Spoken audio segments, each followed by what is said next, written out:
It's Thursday, it's 12:15 and we're live in Westminster.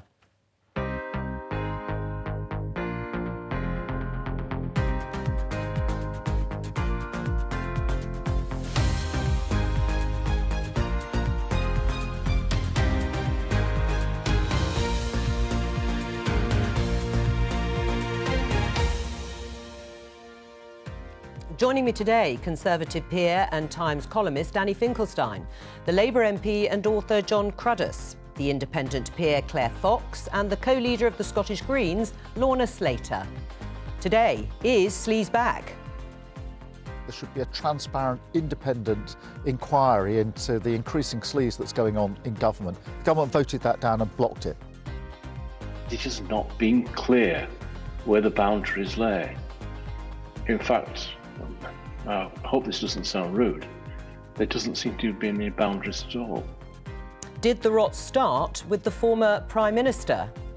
We'll ask this ally of David Cameron.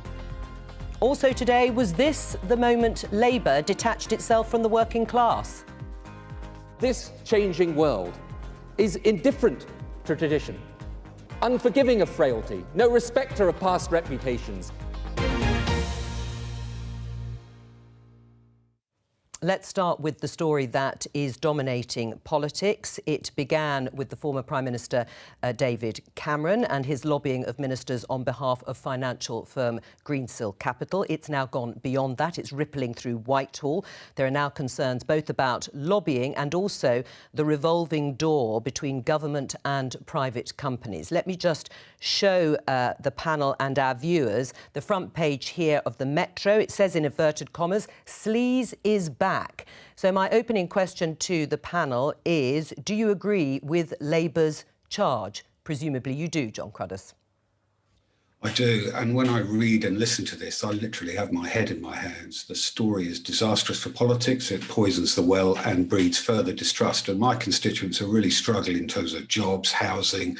They're just getting by and coming out of this pandemic. And we as a country have to demand more of our government, and there has to be better than this, and our past prime ministers have to behave better than this. And I fear this will continue to fester for many months, given the number of inquiries that are out now. And I worry that Boris Johnson won't want to necessarily reform the system, because there's an assumption that there's these sweetheart deals that are a dividend for holding office, and we're no longer talking about sacrifice, just about filling our boots down the road. So I've been around the track a few times and I'm not prone to hyperventilate, but I think this is a big political crisis coming. All right, and we're going to get into the detail of that through this programme. Claire, do you agree with Labour's charge? I'm not entirely sure that I ever thought it went away. A broader question for me is, I don't want a world in which lobbying is not allowed. I don't think that would be the right outcome of an inquiry, because it's very important that politicians, elected politicians, talk to other people other than themselves or their civil servants. So in the midst of this, baby and bathwater spring to mind. And also, since I've been in the Lords, lobbying goes far beyond, corporates. And, if you think about it, trade unions lobby, charities lobby, and endlessly being sent information by different NGOs. So we shouldn't just look at business in this and just see that as sleaze, but what kind of influence and how external organisations have. Lorna, is sleaze back? I agree that I don't think it ever went away. And I think that there's a massive difference between the kind of lobbying we see from charities, for example, the ones that bombard me with concerned emails, and the kind of lobbying that involves money, exotic trips, off-the-record meetings at luxury restaurants. I work for a private company, and as an employee, I have to sign a non-bribery agreement with the company, which means that, I can't go out to dinner with a certain supplier. I can't show that kind of preference. If we can do this in private business, we should expect at least the same kind of commitment and transparency from our politicians. OK, we're going to try and unpick some of the issues that you've all raised. Danny, I'm ending the opening question with you because you are a friend, a colleague of David Cameron's. You were for many years. Do you think that rightly or wrongly he will be seen as a Prime Minister who brought back what many do see as sleaze?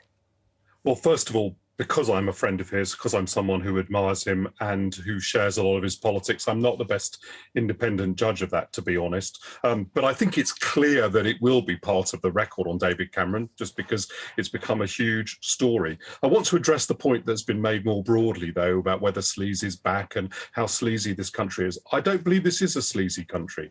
I think that there are always, in any country, going to be questions about the propriety of different individual acts and about the practices. So, for example, about the ability of people to leave the civil service or government after only 2 years work for companies. Is that long enough?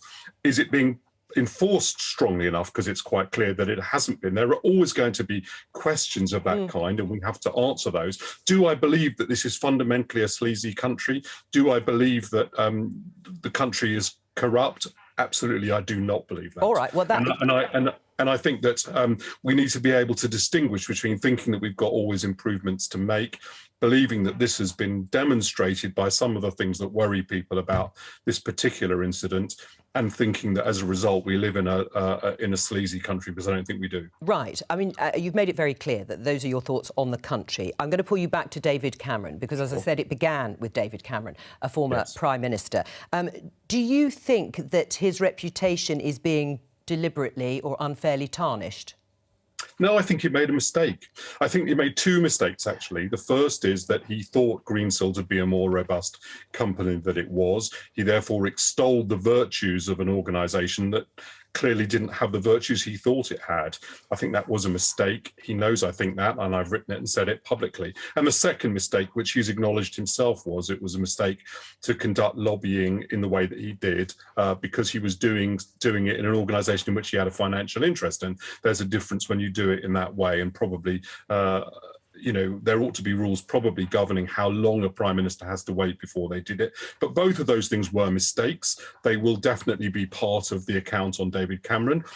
All of us will differ about how important we think that is, depending what we thought before about David Cameron. Personally, I regard him as a person of integrity and ability, and I share a lot of his political views and retain a strongly positive view of him. But I don't deny, because that would be silly, that this incident, he made mistakes, and they're ones that he's being called out on. Right. I mean, I don't know if you've spoken to him since this whole saga actually began, but do you think he feels that there is an unfair focus on him rather than also on current government ministers?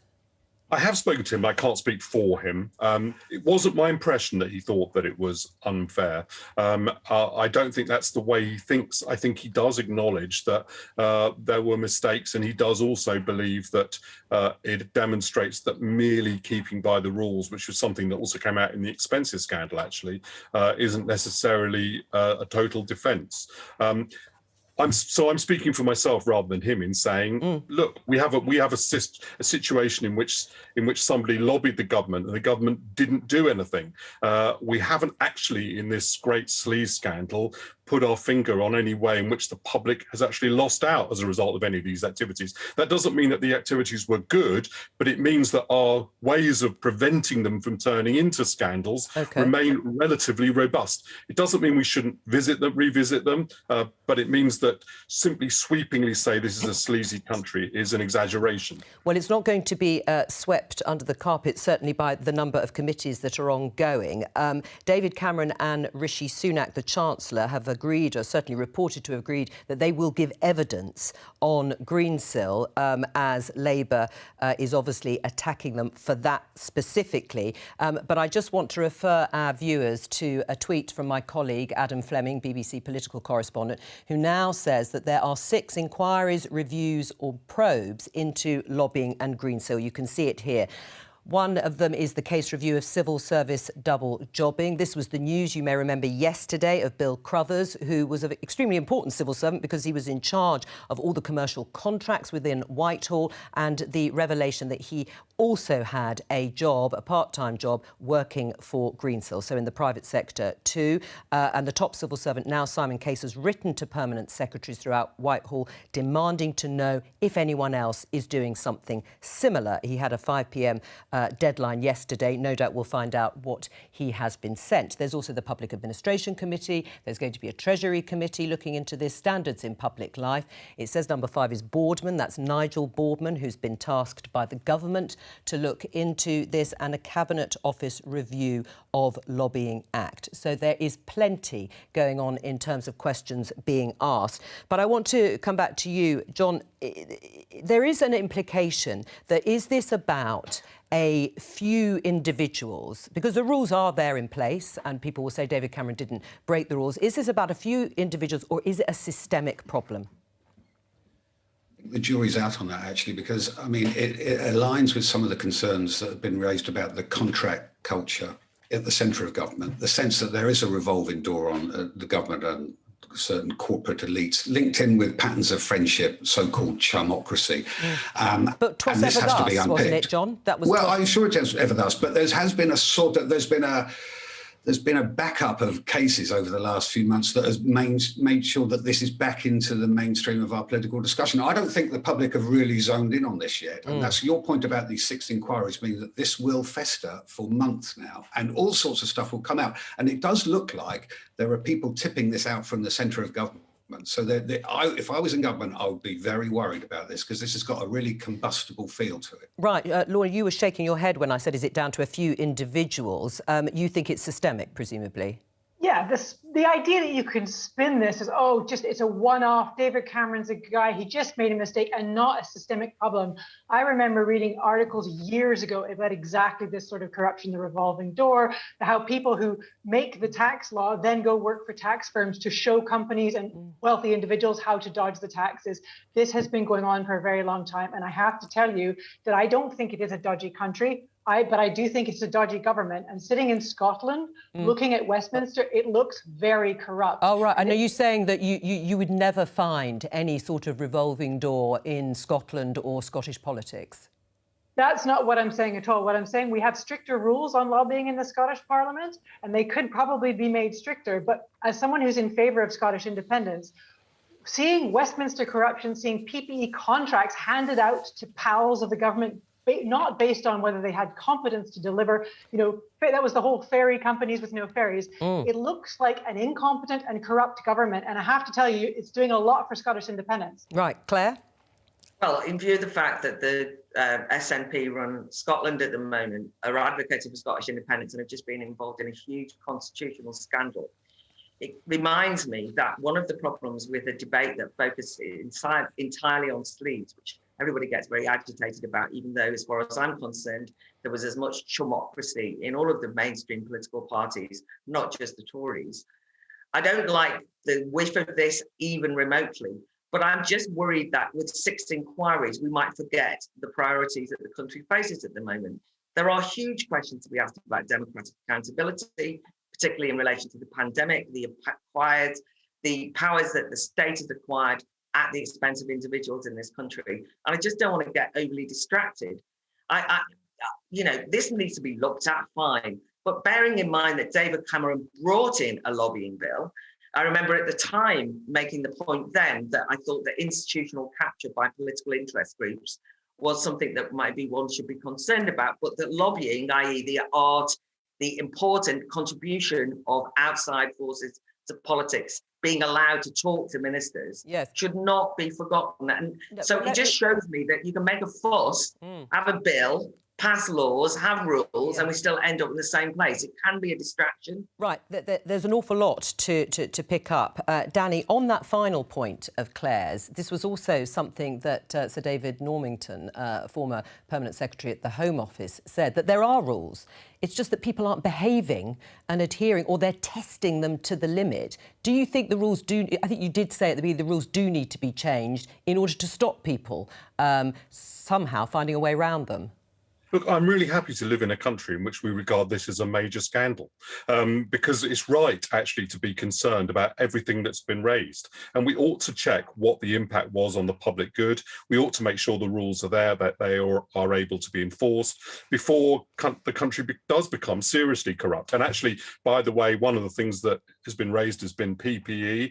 I think when we abandon the rules during, that does deserve quite close inquiry, and that is, I think, much more serious, because lots of very large quantities of public money was involved, and it's particularly important when governments have been in power for a long time. The political importance of this is that time for a change is by far the biggest challenge that the Conservative Party will face at the next general election, and this is part of time for a change feeling, without any question. So I think that what the rules are, how they're being enforced, it's right to inquire into this. I'm very pleased that that this has sparked off this level of anxiety. It's correct that we ought to have zero tolerance to it, but we should not move from that to the assumption, which is mainly rhetorical, that this is a sort of sleazy country or a corrupt government. If you start to use that phrase, you don't have any intensifiers left for actual corruption. Right. You know, when you are trying to distinguish between what happened in PPE, which may be quite bad, and what happened on Greensill, where money may not actually have changed hands at all, you don't have any ability to distinguish between them anymore. Right, but isn't that where Labour's heading, John? That's the strategy, isn't it? Well, I think we will be hammering in on this, because it also plays into the whole legacy of David Cameron in the last 10 years. There was a really interesting leader in the New Statesman thing today, which talked about the Cameron legacy and considered these charges of sleaze in the context of a decade of austerity, which paying for the bank bailout on the backs of the poor, a botched NHS reorganisation, doomed EU renegotiation, a delusionary golden age with China. All of this is coming into play, I think, to really sort of rethink the last decade. And that is dangerous for the Tories, because that time for change gambit pushed by Labour at the next election will have more potency because of these last few days. And this is just the start of this crisis. Danny? Yeah, I think that's what I would do if I were in your position as well. I would also make sure that everyone thought was important as I could possibly make them think it was. And I think you might be successful in that. I do think the governments are very vulnerable after they be to a time for a change feeling, and this will be, without any question, part of it. And by the way, the underlying experience may actually be of the economy. It may be that we have a very difficult economy, and the expression of it actually may be sleaze. And you're asking me because of my links with David Cameron, but actually working for John Major really persuaded me of that. Right, I think that it's very, very powerful, yes. John?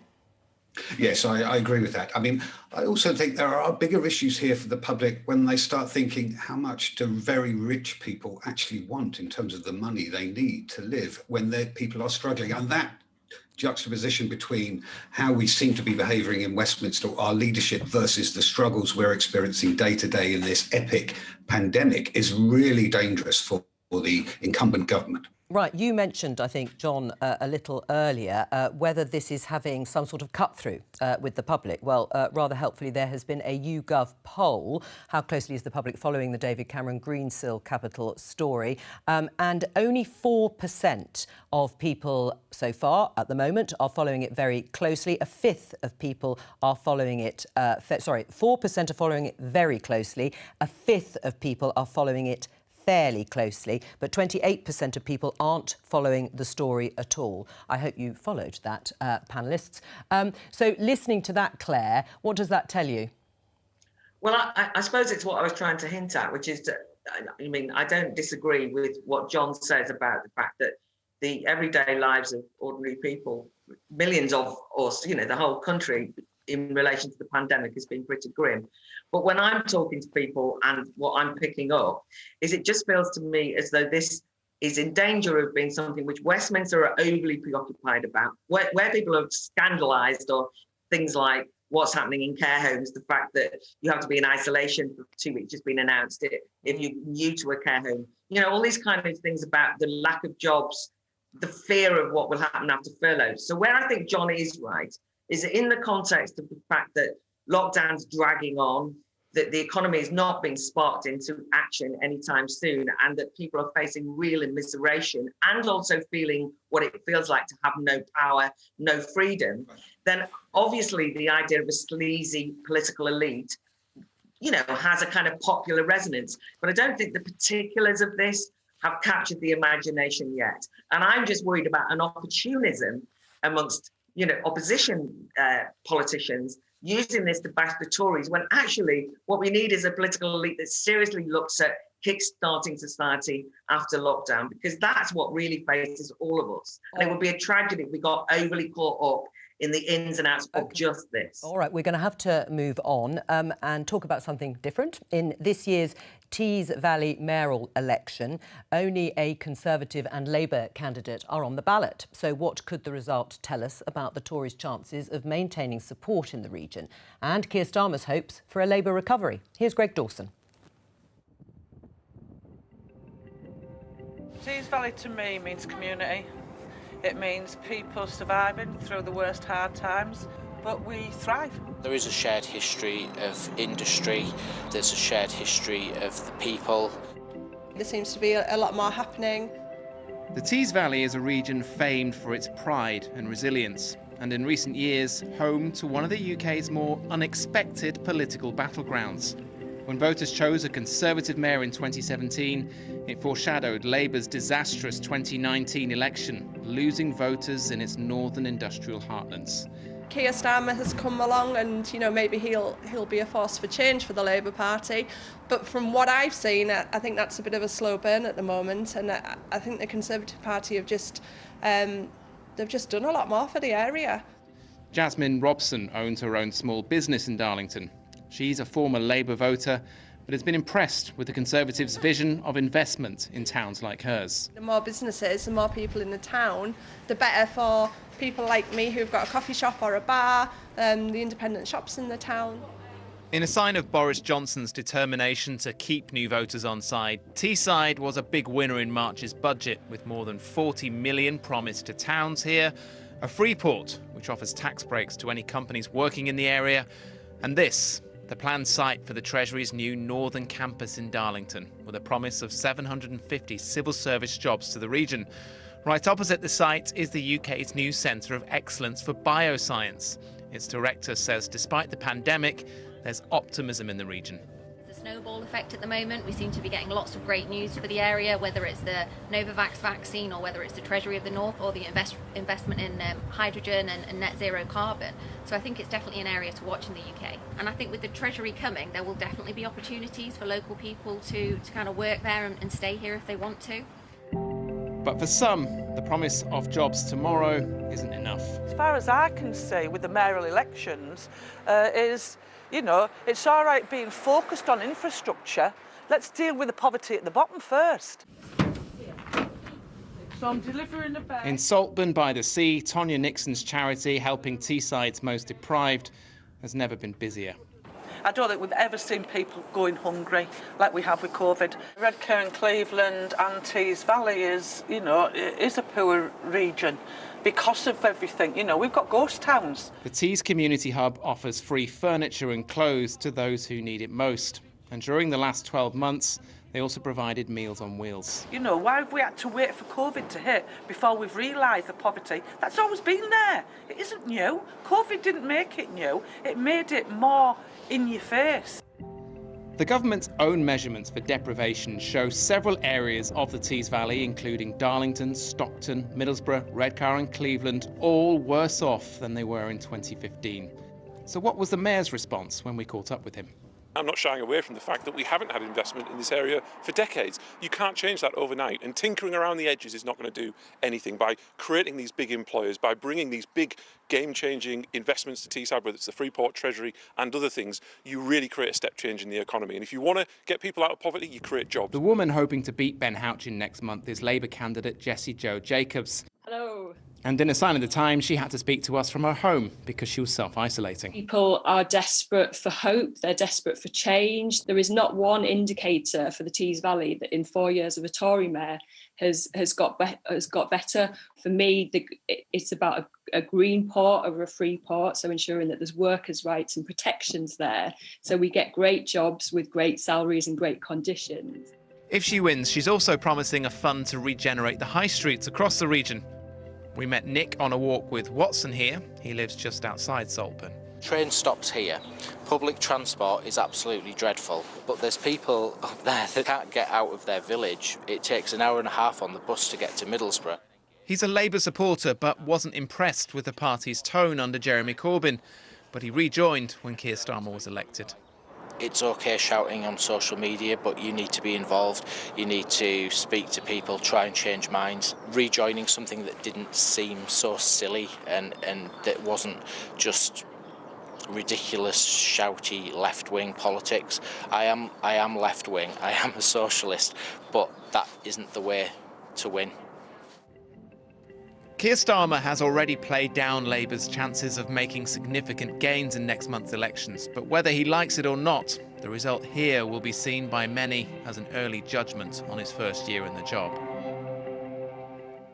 Greg Dawson reporting. John, listening to that no doubt raises concerns in your mind about Labour's strategy. Do you think the party can win back areas like the Tees Valley, which were once traditional Labour heartlands? Well, that's the big question that I try to confront in the book that's coming out tomorrow. I mean, look, if you look at the press reports of Labour over the last month or two, there's been a lot of talk about who's up and who's down in his shadow cabinet. Talk of Keir Starmer's first year, talk of the Red Wall, but very little attempt to rethink what the party's actually for, its essential purpose and character. Despite losing 4 elections in 11 years, and we still face a mountain climb to get anywhere close to winning next time. So that's what I thought I'd try and jump into in the book and go to sort of fundamental questions to suggest that Labour should rethink its purpose around the question of human dignity as we emerge out of the pandemic, specifically the dignity of Labour. Now, you might think, well, that's what Labour's all about, the dignity of Labour. I would say over the last 20 years, on both the Blairite side and the Corbynite side, it's lost its way, partly because it's become too attached to ideas that the working class are disappearing through automation and technological change. And literally, the working class have been written out of the script. And funnily enough, when you tell that to people, they appear less to be in support of you and vote for you. So any renewal, for me, must be about rebuilding a politics of work around Labour. Right. Actually, interesting, Joe Biden's put unions at the heart of his recovery plan, an attempt to create 18 million new jobs. And he literally said a couple of days ago that jobs that you can raise a family on and ensure fair and fair choice to organise and bargain collectively. So that's what the book is about, to try and go to the fundamentals about the character of Labour and its future direction and the mistakes we've made over the last couple of decades, because we need to have a full reckoning. Now, that's not going to come before May the 6th when the elections results come out, but it's something we need to really dwell on in the months that lie ahead. Viewers can see the front cover of your book. You've mentioned it a couple of times, the dignity of Labour. Danny, do you want to pick up on some of the issues raised there by John? Because you wrote earlier this month that Labour should let Keir Starmer, the Labour leader, be Starmer, that he's a middle-class London lawyer and he should be trying to attract like-minded voters. What do you think of John's strategy? Well, first of all, you know, those were not attacks. You know, I'm also a middle-class professional living in, you know, the north of London. So I don't regard those as attacks. It's just trying to work out who Keir Starmer is. And I don't think he's the man for the dignity of Labour. John is asking the right questions. What is the Labour Party for? And he's providing a perfectly tenable answer. It's for something else other than what it's actually doing or being or has become. Because the Labour Party has become a party of graduates. It's lost its base in the north, it's lost its base in Scotland, and it has got a potential appeal to other Liberal voters, which it doesn't reach out to. Now, one option, of course, is to go back and try and get those base votes back with a completely different type of appeal and with, by the way, a different leader. And the other is to go forward and turn the Labour Party into what it's become over a long period, which is a kind of internationalist liberal party. And that is what Keir Starmer can do. Right. But what he's doing at the moment is falling between that strategy and Jon's, and it doesn't work to fall between two strategies like that. I'm going to bring in the other guest, but I just want to get Jon's response to that. I agree with an awful lot of what Danny's just said. I mean, my fear is that Labour is becoming an increasingly dominated by a meritocratic elite, by which I mean pulling some 74% of our membership from the professional middle classes, especially from London and the South East, increasingly pulling our vote share from social classes A, B, C, 1, and a declining support amongst the working class. I think the present latest YouGov figures have a Tory 25% poll lead amongst the working classes. Now, political parties aren't there just to chase votes. They are born out of traditions, histories, theories of justice, and they have to respect them. And I fear that we are becoming something that we are not. And I think we should recorrect before it's too late, because I also think we can be encamped in urban environments or university towns, and we will never win if we shrink the sort of gene pool into that sort of voting profile. Now, I know Danny wants us to go that way because that would guarantee enduring Conservative government, irrespective of the latest bout of sleaze. But I think for the only way for Labour to recover is to one that sort of rethinks its fundamental purpose, consistent with its own history and traditions. Yes. And actually, it's a very contemporary agenda when you see, for example, British gas workers sacked for refusing to accept a worse contract just yesterday. Tesco's, Network Rail trying to do the same. Yeah, okay. Deliveroo drivers who were earning £2 an hour on a shift when the chief executive stands to make 500 million on a float today. All right, so well, these are quite contemporary issues, I think. I'm going to bring in the others. Danny, you can hold that thought that was put to you about why you think that's a good strategy. Because, Lorna, Green parties are often successful and often court liberal, city-based voters. Is that the right way to go for parties on the left? Well, you've got a problem in the Westminster system anyway with the sort of two-party system and the first past the post voting. Right away, you've got a problem there. It forces Labour to be a much broader church than is actually comfortable. That there are people in the Labour Party that are forced together by the political system that actually don't align very well at all. You know, Keir Starmer on one end of it and the workers that Jon was just describing on the other end of it, you know, Deliveroo drivers and stuff. They are not natural political bedfellows. And it's so disappointing to me that Labour would rather have Tory governments time after time after time than commit to electoral reform that would mean that more people would have a say. And yes, you might have to have coalition governments and you might have to have minority governments that involve negotiation and consensus building instead of just always trying to get a majority.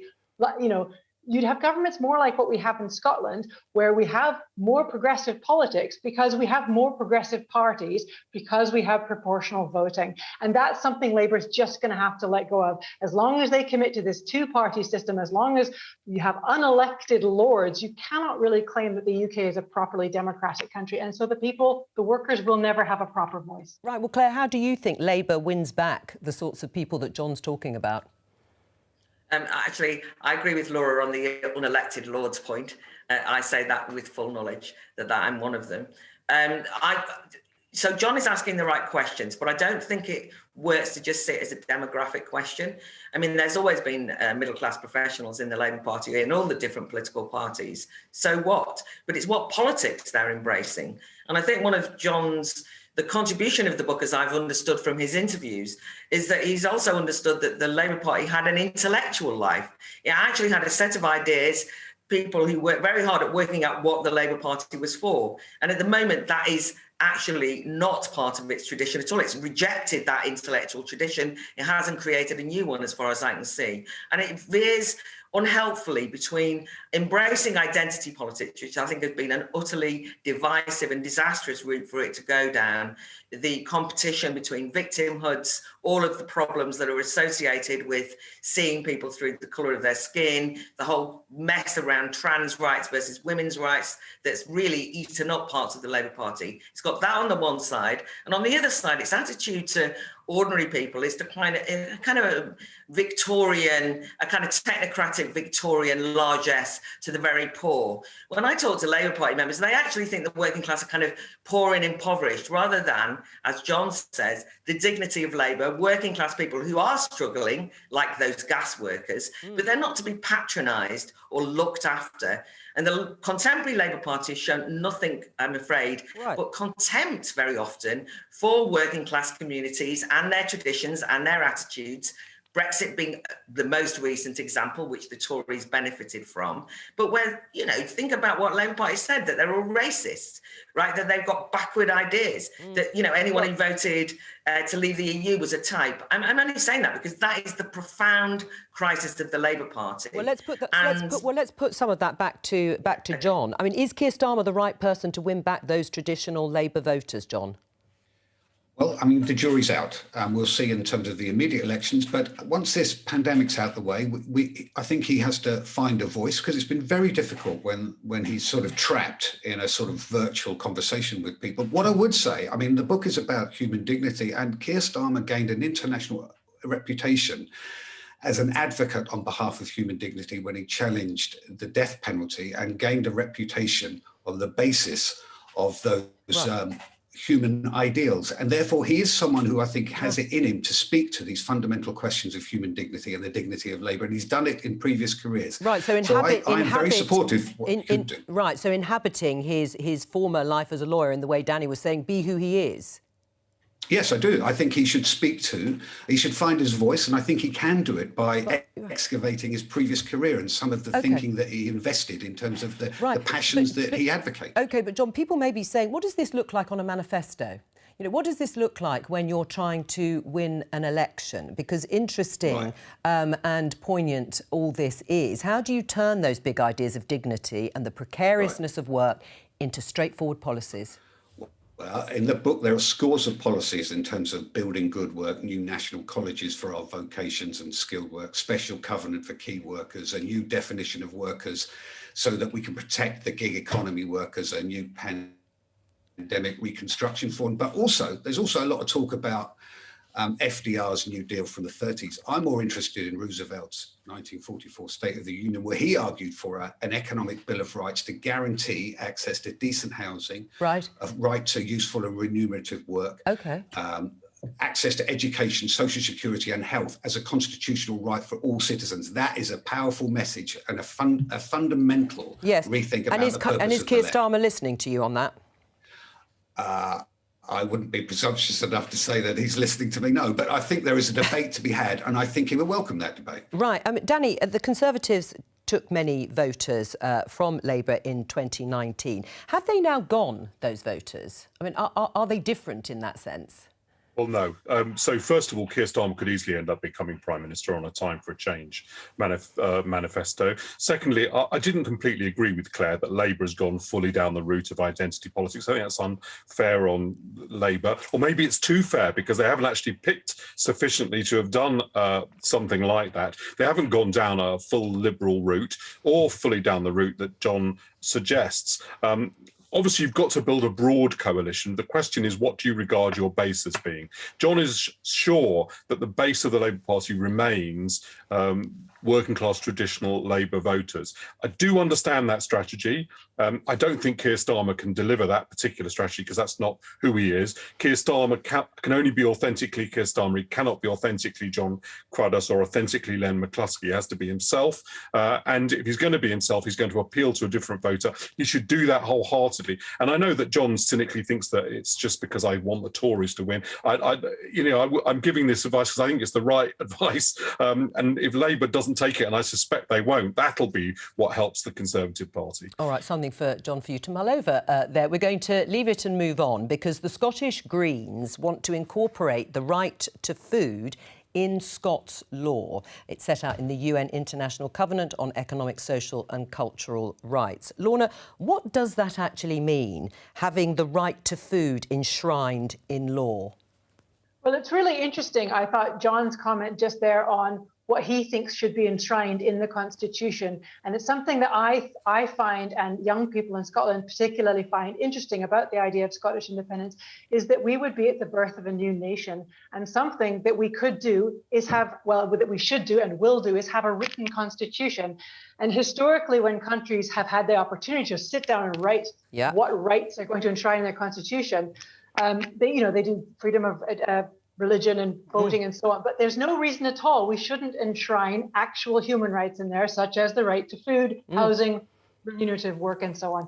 Now, we're not yet at that point. We haven't yet won the independence referendum. So in the meantime, I think it is still worth enshrining human rights to law. Right, but Lorna, what I mean is, what would it mean in practice? Right to food. Yes, I understand what it means from a sort of constitutional legal perspective, but what would it mean in practice? What would it mean for families? Are you talking about increasing benefits in order to meet that human right that you would have enshrined in law, or is it about food parcels being delivered to families in need in perpetuity? What does it mean? Well, first of all, it would just be about the principle of that. And then you need to look at the way that can be implemented. And you're absolutely right, benefits for the Scottish Greens, we would much rather people had money in their pockets that they can decide how they spend it on.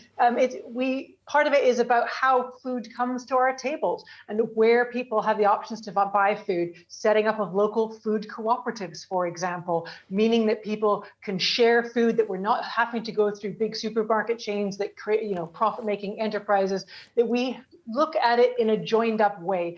Where is our food grown? How is it transported to the people who eat, and so on? And you can set up these networks to make sure that everybody has the food that they need, nutritious food for every child. And simple things like school meals, which we have in Scotland now. Right, well, we'll perhaps come on to that example if we have time. But Danny, actually, this is an idea that's also been talked about in some Conservative circles because the Tory MP, Neil Parish, in a report, he's part of the committee, Commons, Environment, Food and Rural Affairs Committee, agrees that it should be considered enshrining in law a right to food. If you enshrine a right law, what it means is that courts rule on what the right means. So you were asking Lorna what it meant, but it doesn't actually be for her to define it. Ultimately, that will end up being defined by the courts. And you have to decide whether you think that's a good idea, because it legalises a lot of politics, and therefore some of the ideas that she puts down will not be the ideas the courts have.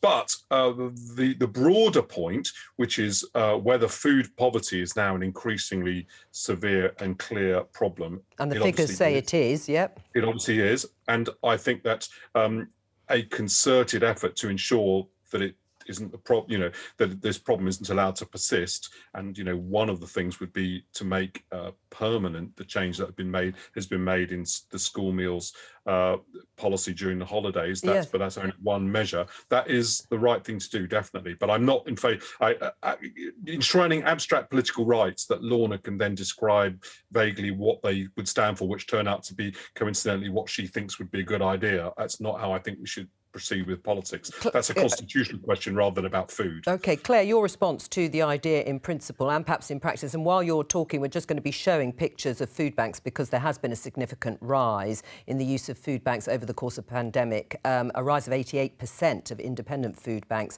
over the period from February to October 2020. So I'm really opposed to the use of legislation and the law in this way. It actually feels like a lowest common denominator rather than an inspiring vision. The idea that people have the right to food, well, I should bloody well hope so. That's what one would say. I kind of get nervous as well that, John's points about the dignity of work. I mean, what I want is for people to have the dignity of autonomy, of their own agency, to be able to decide on their lives and have enough money so that they can survive and have food and choose whatever food they want and not actually a green version of where you buy the right food from. So, there is food poverty, but what there is poverty. And when we talk about the pandemic, this wasn't an act of God. Decisions were taken, policies were made, people have been impoverished. It's not a food problem. It's not a law problem. Right, let me get John's response because we've only got a minute or so. Okay, well, I'm really inspired by the idea, actually. I think Lorna's idea is a great idea because a series of economic rights as to rethink citizenship is a statement of what we think a just society should provide. And it it is a statement of intent which calls politicians out to deliver on it. So I think it's a sign of rethinking the community that we can be in the future as we come out of this pandemic, because we can't just go back to where we were. Right. Well, Lorna, you've got the support of Jon there. What did you think, and respond to the others, Danny and Claire, in terms of your idea? Well, I think that we absolutely need to enshrine the right to food. You know, in doing it in legislation, as Jon says, does set out an intention, and then it would be for political parties, knowing that this was the law, to put forward their policies and proposals. And I can see that a Conservative Party would put forward different proposals. But the truth is, work doesn't pay. We've made work so precarious. The minimum wage is a poverty wage that people can't feed themselves, and we have to do better than this. All right, we're going to end it there. Thank you to all of my guests for a fascinating programme. That's all we have time for today. We'll be back on Monday, as will I, at 12:15. From all of us here, bye-bye.